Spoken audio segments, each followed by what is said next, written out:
समान रूप से अब हर प्रतियोगिता परीक्षा में निगेटिव मार्किंग का प्रचलन हो गया है। जो ही निगेटिव मार्किंग की बात आती है तो अभ्यर्थियों के दिमाग में तरह तरह के प्रश्न, तरह तरह के भाव उत्पन्न होने लगते हैं। निगेटिव मार्किंग क्या है? निगेटिव मार्किंग से किस प्रकार से बचा जा सकता है, इस वीडियो के माध्यम से हम लोग समझने का प्रयास करेंगे। नमस्कार, मैं हूं कृष्णानंद सिंह और आप देख रहे हैं YouTube channel education portal Krishna.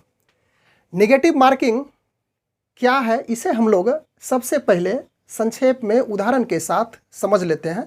उसके बाद हम लोग समझेंगे कि इस निगेटिव मार्किंग से किस प्रकार से बचा जा सकता है। सपोज कीजिए कि आप कोई कॉम्पिटिटिव एग्ज़ाम में बैठे हैं। कुल प्रश्नों की संख्या 10 है। कुल प्रश्नों की संख्या 10 है। इस 10 प्रश्न में 10 प्रश्न टोटल जवाब दिए। 10 प्रश्न का आपने जवाब दिया, लेकिन बाद में पता चला, जब कॉपी आपकी जांच हुई तो उस समय पता चला कि यह 10 प्रश्न में 7 प्रश्न आपका सही है। उसके बाद 3 प्रश्न गलत हो गया। तो उस प्रतियोगिता परीक्षा में निगेटिव मार्किंग 1/3 रखी गई है। तो हम लोग 1/3 से ही समझ लेते हैं। 1/4 भी होता है निगेटिव मार्किंग। तो 1/3 कहने का अर्थ हो गया कि यदि आपने 3 प्रश्न गलत अटेम्प्ट किया, 3 गलत हो गया, तो वैसी स्थिति में जो आपका एक प्रश्न सही प्रश्न है वह कट जाएगा। स्कोर जो टोटल होगा 7, उसमें 1 की कमी हो जाएगी। और 1/4 कहने का अर्थ हो गया कि 4 प्रश्न आपने गलत अटेम्प्ट किया, गलत ऑप्शन को चूज़ किया, तो उस स्थिति में एक सही प्रश्न से 1 अंक काट लिया जाएगा।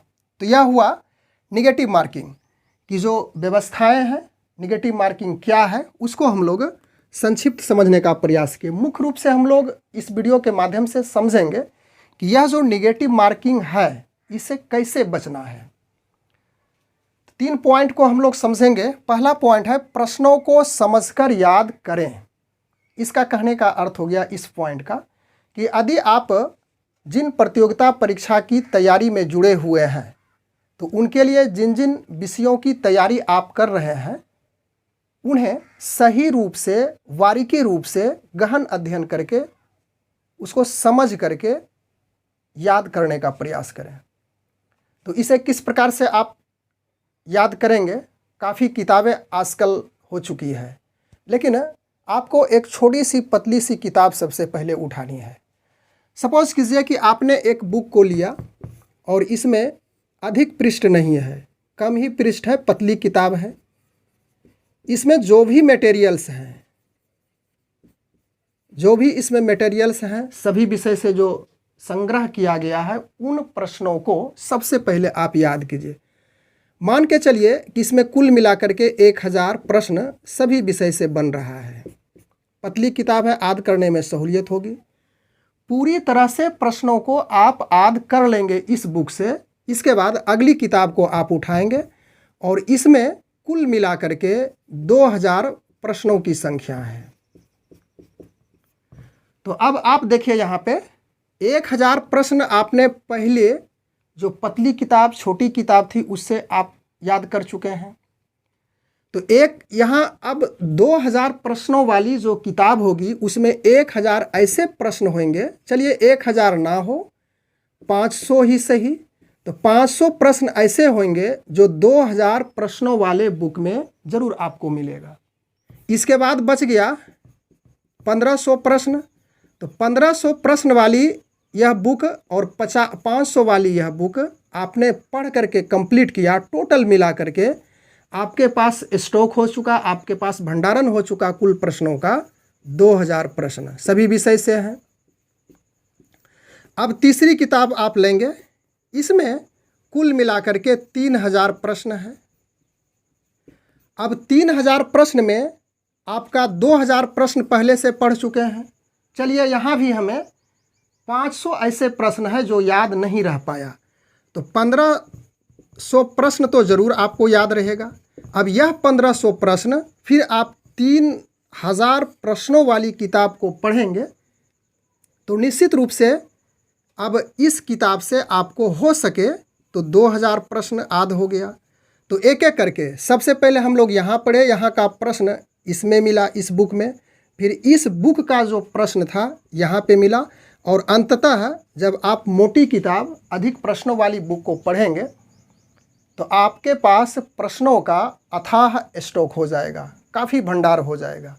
तो समझ करके पढ़ना, प्रश्नों को समझ करके याद करना, यह सबसे पहली प्राथमिकता हो जाती है।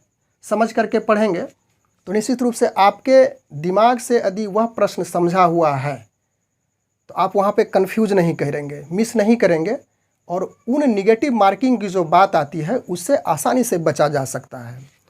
उसके बाद दूसरा पॉइंट है अत्यधिक आत्मविश्वास से बचें।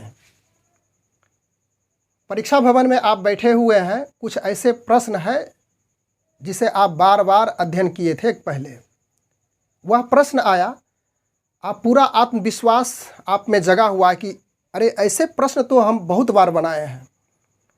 समय की बचत आपको उस परीक्षा में करनी होती है और उस समय की बचत करने पर आपका ध्यान है। वैसी स्थिति में उन प्रश्नों को बिना समझे बूझे सिर्फ उसका ऑप्शन देखे और आपने टिक लगा करके आगे बढ़ गया, और आप इस बात से भली भांति समझ रहे हैं, अवगत हैं कि ऐसे प्रश्न, इस प्रकार के प्रश्न तो मेरे लिए आसान है। तो वह हो जाता है ओवर कॉन्फिडेंस। आत्मविश्वास ठीक है, आत्मविश्वास तक चलेगा कि मैंने यह प्रश्न पढ़ा है। तो चारों ऑप्शन को आप बारीकी से छांटिएगा, और इस प्रकार के प्रश्न बहुत सारे ऐसे ऑप्शन हैं जो कि लगेगा समरूप रूप से यह भी हो सकता है और यह भी हो सकता है, उसके पैरेलल होता है। तो इस स्थिति में आपको विशेष रूप से ध्यान रखना है कि वैसे प्रश्नों को हल करने के लिए ओवर कॉन्फिडेंस दिखाने की आवश्यकता नहीं है। सभी प्रश्न आपके लिए समान है, सभी प्रश्न में जो समय इन्वेस्ट करना है वह समान रूप से होना चाहिए। तो निश्चित रूप से निगेटिव मार्किंग से भी बचा जा सकता है।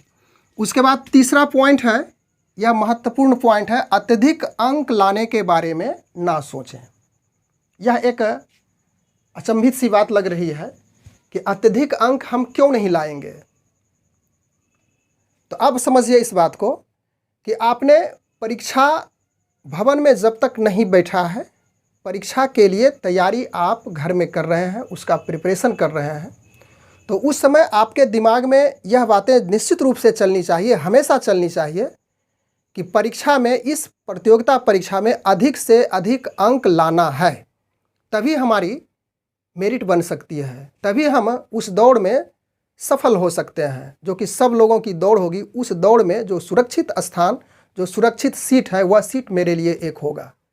लेकिन आप परीक्षा भवन में बैठे हुए हैं और आपके दिमाग में यह बातें चल रही है कि अधिक से अधिक अंक लाना है। अब वहाँ सोचने से आपका कुछ नहीं होगा। जितना प्रश्न आपने अध्ययन किया है, पूर्व से आपकी जो तैयारी है, बस आप यही सोच करके चलेंगे कि कितने प्रश्न को हम सही रूप से जान रहे हैं। अत्यधिक के बारे में नहीं सोचना है। सबसे पहले आप जो प्रश्न को आसान रूप से जान रहे हैं, पहला प्रयास उसी को करेंगे। उसके बाद कुछ ऐसे क्लिष्ट, कुछ ऐसे प्रश्न होंगे जो भारी होंगे आपके लिए, तो उसके बारे में थोड़ा सा दिमाग लगाना है। उसके बाद उन प्रश्नों को जवाब देना है। आप की परीक्षा में यदि क्वालिफाइंग मार्क्स है, सपोज कीजिए कि 40% दिया हुआ है 100 में, तो 40 अंक तो निश्चित रूप से आपको ले ही आना है। प्रायः देखा जाता है अभ्यर्थियों में कि 40 प्रश्नों का उन्होंने समान रूप से जवाब दिया, प्रश्नों की काउंटिंग किए अंततः, उसके बाद उसके पास समय बचा हुआ भी है और वह अब सोचने के लिए विवश हो गए हैं कि मेधा अंक में 40 से काम नहीं चलेगा, अत्यधिक अंक लाने की ज़रूरत है। तो वहाँ पे जो ही यह दिमाग में, आपके दिमाग में यह बात क्रोंधेगी, यह बात उपज होगी दिमाग में, तो उस स्थिति में निगेटिव मार्किंग आने की अधिक संभावनाएं हो जाती है। तो ध्यान रखना है कि परीक्षा भवन में यदि आप बैठे हैं तो नॉर्मली आप जो प्रश्न जान रहे हैं उन्हीं प्रश्नों को अटेम्प्ट करना है, चाहे अंततः जो भी रिजल्ट आए, और देखेंगे कि यह अत्यधिक मार्किंग ना लाने की सोच रखने वाले विद्यार्थी प्रायः सफल हो जाते हैं। जो प्रश्न वह जान रहे हैं उन प्रश्नों को ज़रूर जवाब देंगे। उसके बाद रही बात कितना अंक आता है, कितना स्कोर ला पाते हैं आप, वह जो विभाग है, वह जो आयोग है, जो परीक्षा संचालित करवा रही है, उसके हाथों में है। और इस बात को आप परीक्षा भवन में लेकर के बैठेंगे, सोचेंगे कि हमें अत्यधिक अंक लाना है, तो वैसी स्थिति में आपका कॉन्फिडेंस बिगड़ेगा, आपका आत्मविश्वास बिगड़ेगा और निगेटिव मार्किंग की जो संभावनाएं हैं वह प्रबल हो जाएगी। तो ध्यान रखने वाली बात है कि जो आप प्रश्न पहले से तैयारी कर चुके हैं, उस समय अधिक से अधिक अंक लाने के लिए सोच रहे हैं, वह तो वहाँ तक ठीक है, लेकिन परीक्षा भवन में जब जाते हैं तो वहाँ पे यह कभी नहीं दिमाग में लाना है, कभी नहीं सोचना है कि हमें अत्यधिक अंक लाने की ज़रूरत है। यदि आप सोच भी लेंगे तो क्या भी कर सकते हैं। आप प्रश्न नहीं जान रहे हैं और सोच रहे हैं कि अधिक से अधिक अंक लाना है, तो जो भी प्रश्न को आप सही रूप से जान रहे हैं, सही रूप से डिफाइन कर सकते हैं, तो उसे भी आप ठीक ढंग से नहीं कर पाएंगे और समस्या उत्पन्न हो जाएगी अंततः निगेटिव मार्किंग की। तो हम लोग इस वीडियो के माध्यम से बस इन 3 पॉइंट्स के साथ इन बातों को समझने के लिए उपस्थित हुए थे कि परीक्षा में निगेटिव मार्किंग से किस प्रकार से बचा जा सकता है। बस आज के वीडियो में इतनी ही चर्चा करनी थी। यदि वीडियो पसंद आए तो ज़रूर लाइक करेंगे और चैनल पर यदि आप पहली बार हैं तो प्लीज़ चैनल भी सब्सक्राइब करेंगे। Thanks for watching.